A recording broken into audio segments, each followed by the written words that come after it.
Mehndi class 2 next വരുന്നത് dots class second ಕ್ಲಾಸ್ನ ನಾನು ಮಾಡ್ತಾ ಇದ್ದೀನಿ. ಇವತ್ತು ಮಾಡೋ ಕ್ಲಾಸ್ ಡಾಟ್ಸ್ ചെയ്യുന്നത് ಡಾಟ್ಸ್ ಹೆಂಗ್ ಥರ ನಾವು ಮೆಹಂದಿಗೆ ಹಾಕೋಬೇಕಂತ.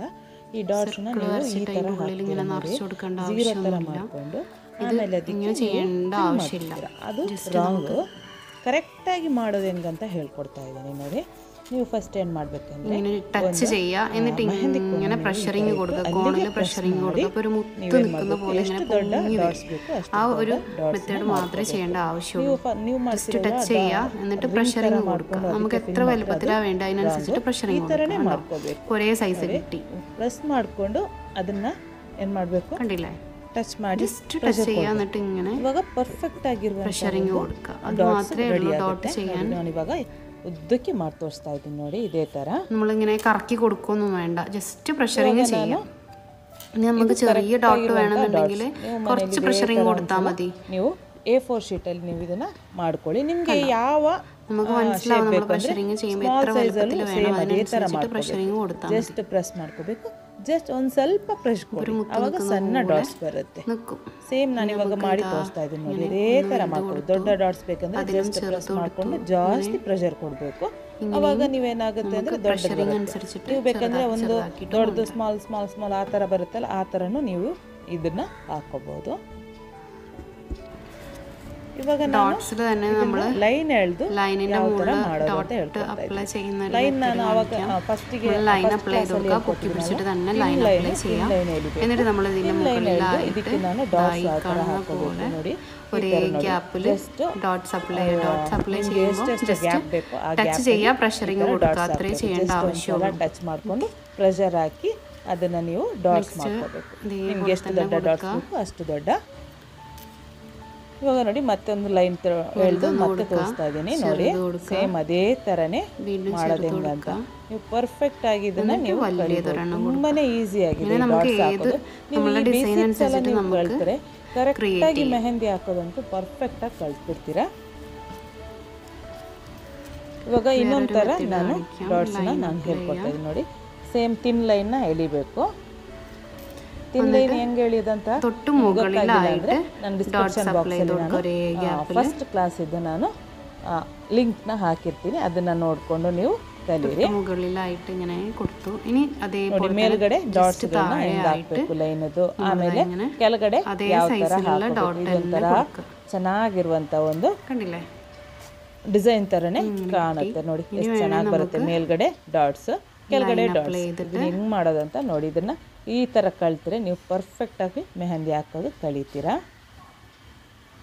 ഡോട്ട്സ് ഒരേ ഗ്യാപ്പിൽ മുകളിലായിട്ടാണ് കേട്ടോ കൊടുത്തത്. ಮೇಲ್ಗಡೆ ಎಲ್ಲ ಡಾಟ್ಸ್ನ അതിന്റെ തൊട്ട് താഴെയും വേണമെങ്കിൽ ಅದೇ ಥರ ಸೇಮ್ ಅಲ್ಲಿ ಅದರ ಕೆಳಗಡೆ ಮತ್ತೆ ಇನ್ನೊಂದು ಡಾಟ್ಸ್ನ ಹಾಕ್ತಾ ಇದ್ದೀನಿ. ಇನ್ನೊಂದು ಥರದ ಇದು ಡಿಸೈನ್ಸ್ ಆಯಿತು.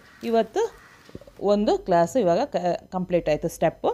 ಇವಾಗ ಸೆಕೆಂಡ್ ಸ್ಟೆಪ್ನ ನಾನು ಯಾವುದು ಮಾಡ್ತಾ ಇದ್ದೀನಿ ಅಂತ ತೋರಿಸ್ತಾ ಇದ್ದೀನಿ. ಸರ್ಕಲ್ಸ್. ಈ ಡಿಸೈನ್ ಮಾಡೋಕ್ಕೆ ಒಂದು ಸ್ವಲ್ಪ ಕಷ್ಟ ಅನಿಸುತ್ತೆ, ಅಂದರೆ ಪರ್ಫೆಕ್ಟಾಗಿರುವಂಥ ಸರ್ಕಲ್ ಬಂದಿಲ್ಲ ಅಂದರೆ ಮೆಹಂದಿದು ಡಿಸೈನ್ಸು ಕ್ಲೀನಾಗಿ ಬರೋಲ್ಲ. ಯಾವ ಥರ ಮಾಡಬೇಕಂತ ನಾನು ಹೇಳ್ಕೊಡ್ತಾ ಇದ್ದೀನಿ ನೋಡಿ. ಜಸ್ಟ್ ಪ್ರೆಷರ್ ಹಾಕ್ಕೊಂಡು ಇದನ್ನು ಈ ಥರ ಮಾಡ್ಕೊಂಡು ಬರಬೇಕು ಸರ್ಕಲ್ ಥರ. ಮತ್ತು ನೀವು ಕರೆಕ್ಟಾಗಿ ಇದನ್ನು ನೀವು ಕಲಿತು ಆಮೇಲೆ ಮಾಡಬೇಕು. ಅಂದರೆ ಇದು ಸರ್ಕಲ್ ಕರೆಕ್ಟಾಗಿ ಬಂದಿಲ್ಲ ಅಂದರೆ ನಿಮ್ಮ ಮೆಹಂದಿದು ಡಿಸೈನು ಪರ್ಫೆಕ್ಟಾಗಿ ಕಾಣಲ್ಲ ನೋಡಿ. ಈ ಥರ ಒಂದು ಸ್ವಲ್ಪ ನೀವು ಪ್ರಾಕ್ಟೀಸ್ ಮಾಡಿ ಆಮೇಲೆ ಇದನ್ನು ನೀವು ಸರ್ಕಲ್ ಹಾಕೋಕ್ಕೆ ಕಲೀರಿ. ಇದು ಅಷ್ಟು ಈಸಿಯಾಗಿ ಸರ್ಕಲು ಕರೆಕ್ಟಾಗಿ ರೌಂಡಾಗಿ ಬರಲ್ಲ. ಇವಾಗ ಸಣ್ಣ ಸರ್ಕಲ್ ಬೇಕಾದರೂ ಮಾಡ್ಕೋಬೋದು. ನಾನು ತೋರಿಸ್ತಾ ಇದ್ದೀನಿ ನೋಡಿ, ಈ ಥರ ಸಣ್ಣ ಸಣ್ಣ ರಿಂಗ್ನ ಮಾಡ್ಕೋಬೇಕು. ಈ ಥರ ಸರ್ಕಲ್ನ ಮಾಡಿಕೊಂಡ್ರೆ ಆಯಿತು. ಇದರಲ್ಲಿ ಪ್ರಾಕ್ಟೀಸು ಮೇಯ್ನ್ ಆಗಿರುತ್ತೆ. ಈ ಡಿಸೈನಲ್ಲಿ, ಸರ್ಕಲ್ ಡಿಸೈನಲ್ಲಿ ನೀವು ಪ್ರಾಕ್ಟೀಸ್ ಮಾಡಿಕೊಂಡು ಆಮೇಲೆ ನೀವು ಇದನ್ನು ಹಾಕ್ಕೋಬೇಕು. ಸರ್ಕಲ್ ಮಾಡುವಾಗ ಟಚ್ ಮಾಡಿಕೊಂಡು ನೀವು ಇದನ್ನು ಮಾಡ್ಕೋಬೋದು. ಟಚ್ ಮಾಡ್ದೇನೂ ಸರ್ಕಲ್ ಕರೆಕ್ಟಾಗಿ ಮಾಡ್ಕೋಬೋದು. ಅಂದರೆ ನೀವು ಪ್ರಾಕ್ಟೀಸು ಮೈನ್ ಇದರಲ್ಲಿ. ನೀವು ಯಾವ ಥರ ಎಳಿತೀರ ಅಂದರೆ ಟಚ್ ಮಾಡಿಕೊಂಡು ಈ ಥರ ನಾವು ಮಾಡ್ತೀವಿ ನೋಡಿ, ಆವಾಗ ಒಂದು ಸ್ವಲ್ಪ ಗ್ಯಾಪ್ ಬರುತ್ತೆ. ಈ ಗ್ಯಾಪ್ ಬಂದರೆ ಕರೆಕ್ಟಾಗಿಲ್ಲ ಅಂತ ಅರ್ಥ. ನೀವು ಹಾಕುವಂಥ ಮೆಹಂದಿ ಪರ್ಫೆಕ್ಟಾಗಿ ಬರಲ್ಲ ಅಂತ. ನೀವು ಕರೆಕ್ಟಾಗಿ ಬರಬೇಕಂದ್ರೆ ಈ ಥರ ಮಾಡ್ಕೋಬೇಕು.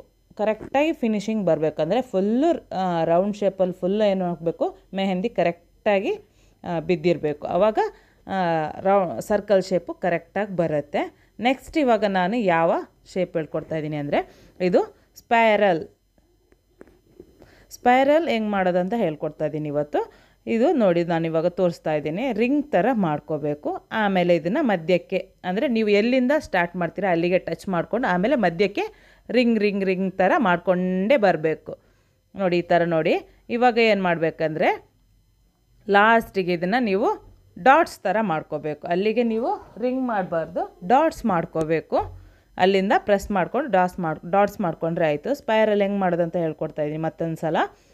ನೀವು ಎಲ್ಲಿಂದ ಸ್ಟಾರ್ಟ್ ಮಾಡ್ತೀರಾ ಅಲ್ಲಿ ತನಕ ಮೆಹಂದಿನ ಕರೆಕ್ಟಾಗಿ ನೀವು ತರಬೇಕು. ಆಮೇಲೆ ಅದನ್ನು ಏನು ಮಾಡಬೇಕಂದ್ರೆ ಒಳಗಡೆಯಿಂದ ರೌಂಡ್ ರೌಂಡ್ ತಂದು ಲಾಸ್ಟ್ ಎಲ್ಲಿ ಬರುತ್ತೆ ಅಲ್ಲಿಗೆ ಏನು ಮಾಡಬೇಕು, ಡಾಟ್ಸನ್ನ ಹಾಕಬೇಕು. ಪ್ರೆಷರ್ ಹಾಕ್ಕೊಂಡು ಡಾಟ್ಸನ್ನ ಹಾಕ್ಕೊಳ್ಳಿ. ಈ ಥರ ಸ್ಪೈರಲ್ ಮಾಡ್ಕೋತೀವಿ.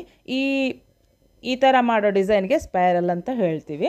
ನೋಡಿ ಈ ಥರ ಸಣ್ಣದಾಗೂ ಮಾಡಿ ತೋರಿಸ್ತಾ ಇದ್ದೀನಿ. ತುಂಬಾ ಚೆನ್ನಾಗಿ ಬರುತ್ತೆ. ಮೆಹಂದಿ ಮಧ್ಯದಲ್ಲೆಲ್ಲ ಈ ಥರ ಡಿಸೈನ್ಸ್ ಹಾಕ್ಕೊಂಡ್ರೆ ತುಂಬಾ ಚೆನ್ನಾಗಿ ಕಾಣುತ್ತೆ. ನೀವು ಈ ಥರ ಮಾಡ್ತೀರಾ. ನಾನು ಇವಾಗ ಇನ್ನೊಂದು, ನೀವು ಯಾವ ಥರ ಮಾಡ್ತೀರಾ ಅಂದರೆ ಈ ಥರ ಮಾಡ್ತೀರಾ ನೋಡಿ. ಇದು ರಾಂಗ್, ಅಂದರೆ ಗ್ಯಾಪ್ ಜಾಸ್ತಿ ಬರಬಾರ್ದು. ಒಂದು ಸ್ವಲ್ಪ ಗ್ಯಾಪ್ ಕೊಡಬೇಕು. ಈ ಜಾಸ್ತಿ ಗ್ಯಾಪ್ ಕೊಟ್ಟರೆ ಏನಾಗುತ್ತೆ, ಚೆನ್ನಾಗಿ ಕಾಣಲ್ಲ.